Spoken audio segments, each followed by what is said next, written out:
안녕하세요. 계속 관계명상에 대해서 이야기를 나누고 있습니다. 관계는 아무리 강조해도 부족합니다. 뿌리 관계부터 거울 관계 등 여러 관계를 말씀드렸는데, 관계하면은 시간적으로 어떻게 생각하십니까? 주로 과거를 제가 강조했다고 생각하십니까? 과거의 관계에 대한 어떤 경험의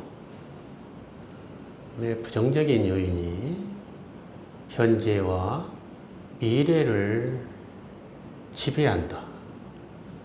이렇게 아마 말씀드린 걸로 알고 있습니다만은, 관계가 중요한 것은 우리의 삶이 관계로 구성되기 때문이라고 말씀드렸습니다. 근데 이 관계는 과거에만 관계를 맺은 게 아니고 현재 맺고 있고 미래에도 관계는 계속 맺을 것이기 때문에 관계의 중요성은 시대를 초월한다. 시간을 초월한다. 이렇게 말씀드릴 수 있습니다.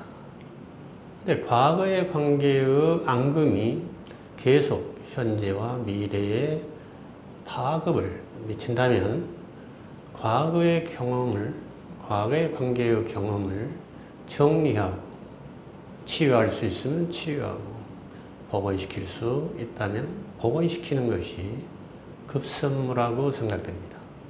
왜? 현재와 미래의 삶의 질을 위해서, 행복을 위해서, 평화를 위해서 필수 불가결한 조건이 되기 때문입니다. 이 조건이 해체가 되지 않는 한 현재와 미래의 삶이 계속 복잡하고 갈등에 쌓여 있고 분쟁의 연속이 될 위험이 높기 때문입니다.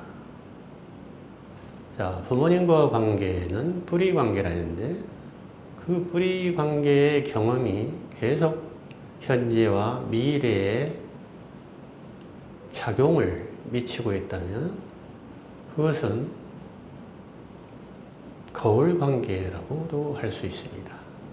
즉, 부모님과 관계에서 이미 정립된 관계 양식이 현재에 맺고 있는 관계를 결정하고 미래에도 그 방식 그대로 반복되기 때문입니다.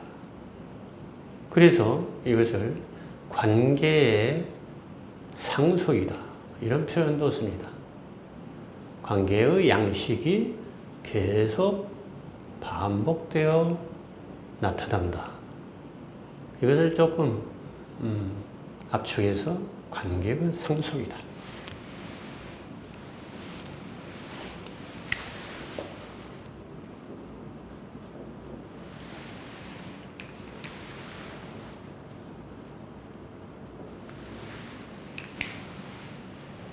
관계의 상속, 재산을 상속하고 부를 상속하는 것은 많이 들어있지만 관계의 상속이라는 것은 조금 처음 들어보셨죠.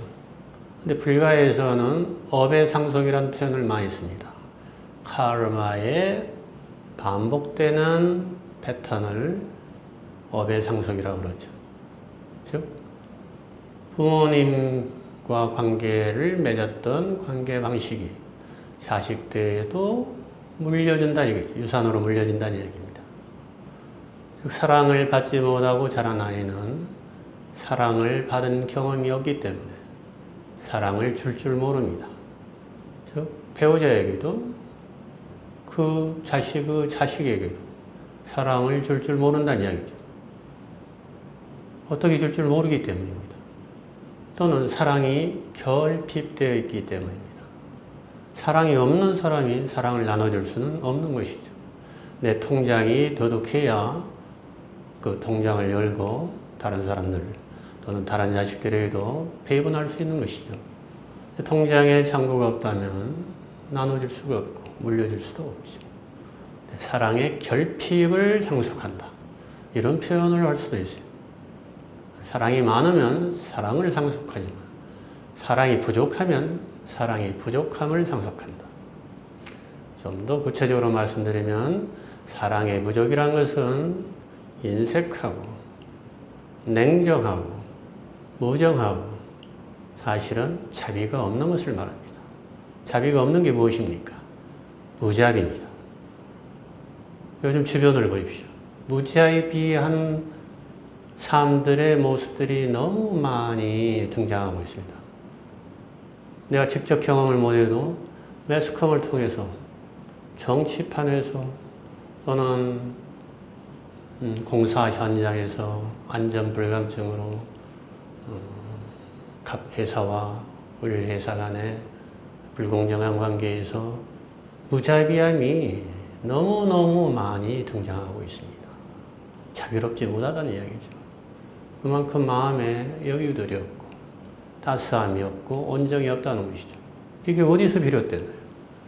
뿌리 관계에서 비롯된 것입니다. 그래서 제가 관계를 계속 연이어서 강조하며 여러분께 말씀을 나누고 있는 것입니다. 자, 우리가 어려서부터 쭉 자라면서 엄격한 훈육을 받았습니다. 요즘 세대는 좀 덜합니다만은 저희 세대나 저희 부모님 세대는 상당히 유교적, 봉건적인 가부장 문화에 젖어 있었죠. 즉 수직적인 문화죠. 복종을 해야 되고 순종을 해야 되고 그것이 효요, 충이라고 생각했습니다. 이 효와 충은 예의의 기본이라고 육아에서는 강조했죠. 그런데 거기에 뭐가 결여되냐면 육아에서 가장 강조하는 인이 결여되어 있습니다.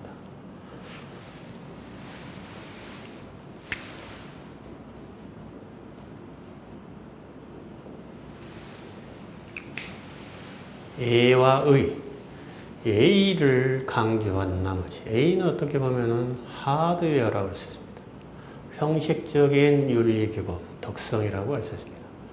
근데 소프트웨어에 해당되는 그야말로 내면적인 윤리규범의 가장 중요한 것은 어질린차, 인입니다.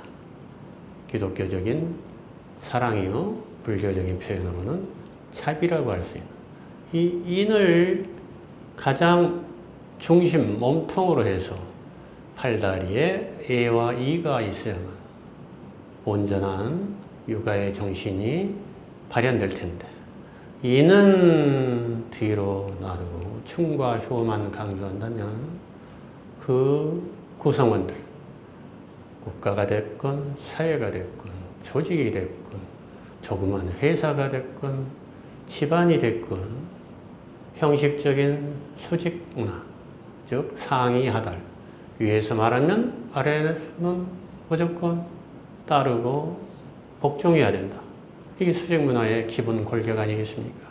그럼 아랫사람들의 의견이 제시가 될 때는 어떻게 됩니까?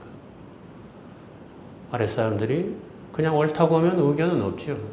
아랫사람들이 의견을 제시한다는 이야기는 윗사람의 의견과 다른 의견을 제시했다는 이야기입니다. 즉 이견을 제시했다는 이야기죠.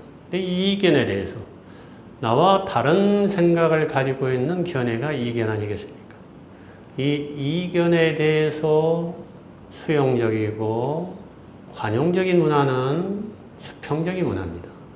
근데 이 이견에 대해서 매우 버르장머리였고 불충하고 불효라고 여기는 그러한 문화는 수직적인 문화라고 할 수 있습니다. 근데 불행히 우리는 최근까지 이런 가부장적인 문화, 수직적인 문화에 굉장히 익숙해져 있었습니다. 그래서 억압을 다반사로 하면서 억압하고 있는지도 모르고 가정에서 양육이 이루어졌고 학교에서도 사제간에 그러한 억압이 비일비재하게 일어났습니다. 이 억압이라는 것은 곧 차별과도 마찬가지입니다. 평등하지 못합니다. 아랫사람이라고, 소수라고, 약자라고 의견을 또는 권리를 묵살하거나 무시해버릴 때는 이러한 억압 문화, 권위적인 문화, 수직적인 문화의 폐해단이 발생하는 것입니다. 그것은 어떻게 나타납니까? 가정의 불화로 나타나고, 그 억압받는 사람은 온전히 활발하게 자랄 수가 없습니다. 기가 위축되고, 내가 조그만 어떤 의견이나 감정 표현을 하려면 눈치를 봐야 돼요. 혹시라도 상대방이 불호령을 내리거나 굉장히 불이익을 주진 않을까. 상대방의 감정이 내 이 한마디나 행동에 의해서 어떻게 될까 미리 예측을 하느라고 기타 남는 의견 표현도 못하고 위축되고 말죠. 아주 활달한 그 원시림을 보셨지요. 나무가 쭉쭉 자라서 쭉쭉 뻗은 나무를 보면 우리가 얼마나 시원하고 아름답고 풍요롭습니까? 그런데 전정된 가치, 전정된 뭐랍니까? 정원수들 보면 어때요? 굉장히 또 아름답죠. 아름다우나 너무 인위적이고 그 정원사의 취향과 설계에 의해서 구조된 하나의 인조적인 아름다움이기 때문에 시원한 맛은 없습니다. 활달한 맛이 없어요. 자, 우리 인간들이 자신이 가지고 있는 모든 개성과 역량이 충분히 발현되면서 사는 삶이 가장 자유롭고 평등하고 행복한 삶이라고 정의할 수 있습니다. 그보다 더 나은 삶이 또 따로 있습니까? 그것이 안 되기 때문에 여러 가지 공부들이, 학문들이 생겨났습니다. 물론 종교도 거기에 포함되죠.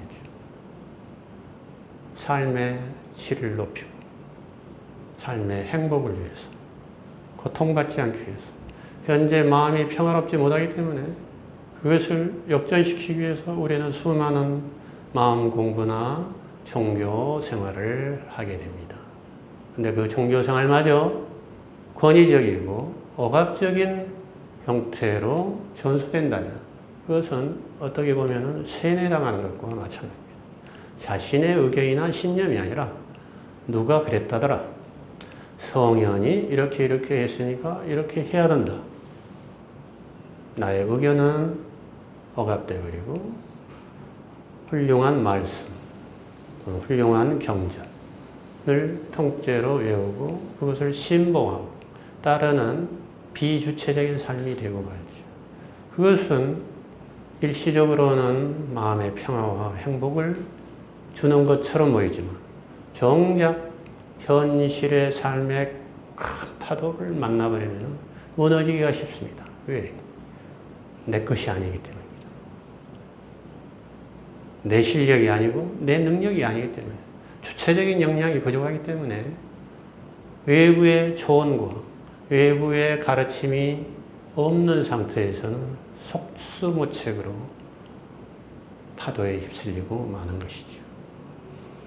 자, 우리가 관계명상을 중시하는 것은 삶을 돌아보고 내가 어려서 어떤 식으로 대인관계의 방식을 형성했는가를 분명하게 한번 되짚어 볼 필요가 있습니다.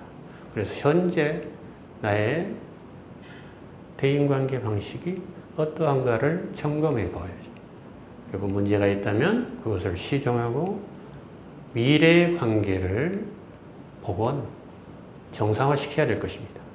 그래서 대인관계에서 불편함이 없어야 되고, 대인관계에서 내가 부당하게 상대방에게 억압이나 순종을 강요하는 그런 삶이 반복되어서는 안 되겠습니다. 즉, 업의 상속이 반복되어서는 안 된다는 것이죠. 이것이 심리학적인 윤회의 중지라고 할 수가 있습니다. 불가에서는 멋있게 생사윤회를 해탈한다. 윤회를 벗어난다. 이렇게 표현을 하죠. 굉장히 높고 고운한 말씀입니다.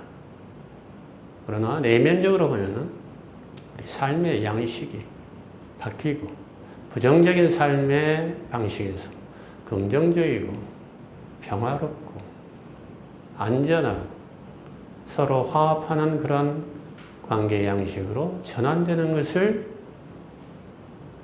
의미합니다. 그게 바로 불교에서 말하는 니르바나 아니겠습니까?